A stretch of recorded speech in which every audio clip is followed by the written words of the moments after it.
بسم اللہ الرحمن الرحیم۔ معزز ناظرین، حضور صلی اللہ علیہ وآلہ وسلم نے اپنی حیات مبارکہ میں جہاں روحانی اور باطنی بیماریوں کے حل تجویز فرمائے، وہیں جسمانی اور ذہنی امراض کے لیے بھی اس قدر آسان اور نفع بخش ہدایات دی ہیں کہ دنیا چاہے جتنی بھی ترقی کر لے لیکن ان سے انحراف نہیں کیا جا سکتا۔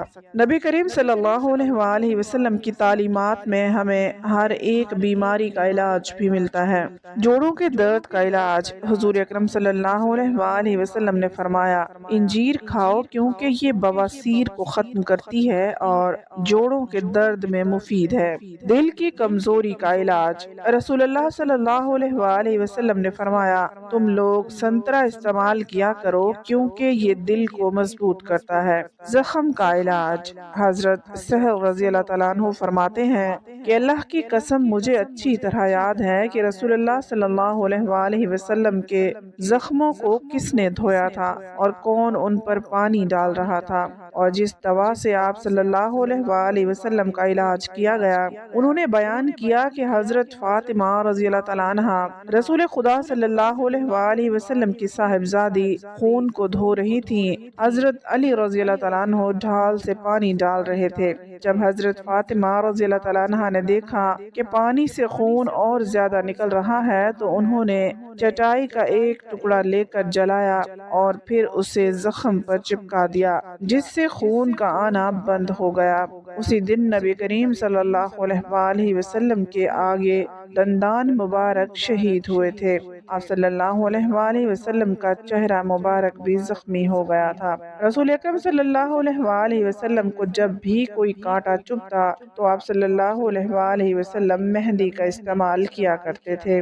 حضرت ابو ہریرہ رضی اللہ تعالیٰ عنہ فرماتے ہیں کہ حضور اکرم صلی اللہ علیہ وآلہ وسلم نے فرمایا، جو شخص لا حول ولا قوت الا باللہ پڑھے گا تو یہ اس کے لیے 99 بیماریوں کا علاج ہے، جس میں سب سے چھوٹی رنج ہے۔ حضرت ابو موسیٰ عبداللہ بن قبیس رضی اللہ تعالیٰ عنہ بیان کرتے ہیں کہ ہم نبی کریم صلی اللہ علیہ وآلہ وسلم کے ساتھ ایک سفر میں تھے تو آپ صلی اللہ علیہ وآلہ وسلم نے فرمایا، اے عبداللہ بن قبیس، کیا میں تمہیں جنت کے خزانوں میں سے ایک خزانے کے بارے میں آگاہ نہ کروں؟ میں نے کہا، کیوں نہیں یا رسول اللہ صلی اللہ علیہ وآلہ وسلم، ضرور بتائیے۔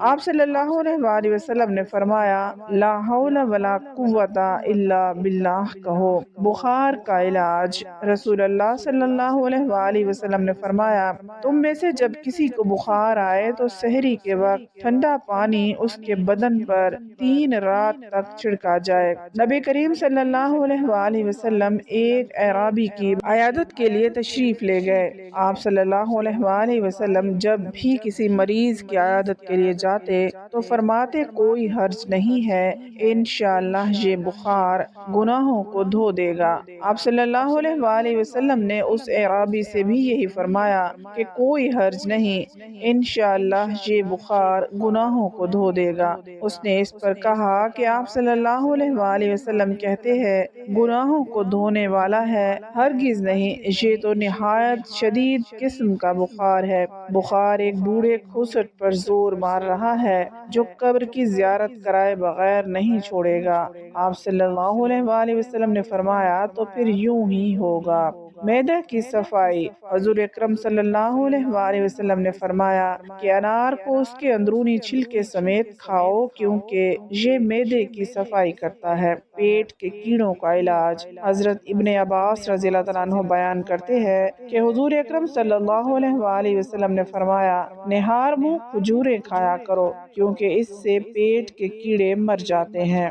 گردوں کی بیماریوں کا علاج، حضور اکرم صلی اللہ علیہ وآلہ وسلم نے فرمایا، پہلو کے درد کا سبب گردے کی نس ہے، جب وہ حرکت کرتی ہے تو انسان کو تکلیف ہوتی ہے اور اس کا علاج گرم پانی اور شہد سے کرو۔ الحاصل عوام الناس میں پھیلی چند عام بیماریوں کا یہ نبوی نسخہ بطور نظر پیش کیا گیا ہے جس پر آج بھی عمل ممکن ہے، نیز اس سے اسلام کی وسعت اور انسانی فطرت و طاقت کے لحاظ کا بھرپور اندازہ لگایا جا سکتا ہے۔ حضرت ابو ہریرہ رضی اللہ تعالیٰ عنہ فرماتے ہیں کہ رسول کریم صلی اللہ علیہ وآلہ وسلم نے فرمایا کہ تم کلونجی کو لازم پکڑو، اس میں سانپ کے علاوہ ہر چیز کے لیے شفا ہے، اور سانپ کے معنی موت ہیں۔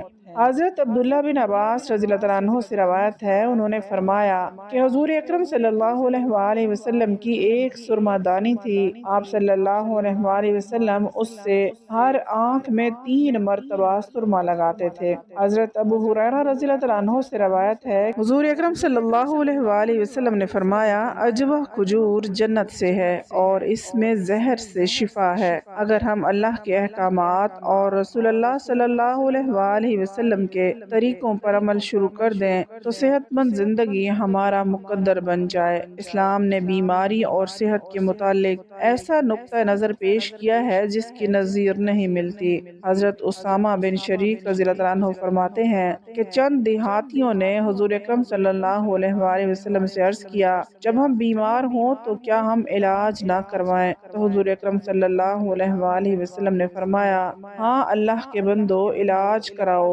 کیونکہ اللہ نے کوئی ایسی بیماری پیدا نہیں کی مگر اس کی شفا بھی رکھی ہے، سوائے ایک بیماری کے۔ وہ پوچھنے لگے کہ وہ کیا ہے؟ تو حضور اکرم صلی اللہ علیہ وآلہ وسلم نے فرمایا کہ بڑھاپا۔ حضرت ابو ہریرہ رضی اللہ عنہ نے بیان کیا ہے کہ حضور اکرم صلی اللہ علیہ وآلہ وسلم نے فرمایا کہ چھوت لگ جانا یا بدشگونی یا علوی سفر کی نحوست یہ کوئی چیز نہیں۔ بیماری کے دوران صبر کرنا چاہیے، جیسا کہ اللہ فرماتا ہے، ہم کسی نہ کسی طرح تمہاری آزمائش ضرور کریں گے، دشمن کے ڈر سے، بھوک پیاس سے، مال و جان اور پھلوں کی کمی سے، اور ان صبر کرنے والوں کو خوشخبری دے دو جنہیں کوئی مصیبت آتی ہے تو کہہ دیتے ہیں کہ ہم تو خود اللہ کی ملکیت ہیں اور ہم اسی کی طرف لوٹنے والے ہیں، ان پر ان کے رب کی رحمتیں ہیں اور یہی لوگ ہدایت یافتہ ہیں۔ علاج کے وقت اسلامی نقطہ نظر پر عمل کریں۔ اللہ نے ہمیں پیدا کیا ہے اور ہماری رہنمائی کے لیے انبیاء کرام کو مبعوث فرمایا۔ یہ ہماری خوش قسمتی ہے کہ ہمیں سید المرسلین صلی اللہ علیہ وآلہ وسلم کی تعلیمات سے مستفید ہونے کا موقع ملا۔ اللہ تعالیٰ نے نبی کریم صلی اللہ علیہ وآلہ وسلم کو کتاب و حکمت عطا کی جو مومنوں کے لیے شفا اور رحمت ہے۔ حضور اکرم صلی اللہ علیہ وآلہ وسلم نے غذا کے استعمال اور بیماریوں سے بچاؤ کے طریقے سمجھائے۔ پیارے پیغمبر صلی اللہ علیہ وآلہ وسلم نے بیماری اور علاج کے متعلق امت کی تربیت کی کہ بیماری کے وقت علاج کراؤ اور صبر کرو، حرام چیزوں کو دوا کے طور پر استعمال نہ کرو۔ اگر آپ دنیا و آخرت میں سکون و اطمینان چاہتے ہیں تو قرآن و حدیث کو اپنی زندگی کا مقصد بنا لیں، مشعل راہ بنا لیں۔ اللہ تعالیٰ سے دعا ہے کہ وہ ہمیں صحت مند زندگی عطا فرمائے اور ہم سب مسلمانوں کو نیک اعمال کرنے کی صدق دل سے توفیق عطا فرمائے، آمین۔